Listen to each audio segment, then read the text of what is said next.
हरे Krishna friends, आज आम बाड़ी रे फुटी बहुत सारा पार्वण छतु आउ मो माँ जानी झील को छतु खाइबापी केते भल लगे से तो मो भाई हाथ में आज मो पाई पठे देथिले छतु तापरे माँ झील आमर बसीगलु छतु को सफा करिबारे। एटा कौन बाबा? छतु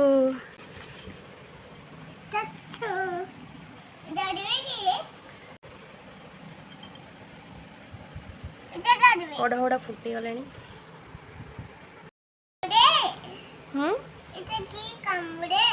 ना कामुड़ेनी बुझलु मामू घर बाड़ी रे एटा आनिला बेले प्राय छतुगुड़िक सब कढ़ थिला किंतु गरम सकाशे प्राय तो कढ़ गुड़िक फुटी जाइथिला। छतुगुड़िक छड़ेकी किछि समय पई हल्दी पानी रे पकेइकी रखि देइथिली। तापरे आलू पियाज सहित लाल लाल कड़कड़ करी भाजी देली। वीडियोटी भल लागिथिले लाइक शेयर सब्सक्राइब करिबा बिल्कुल भी भूलिबेनी। रहिली हरे कृष्ण।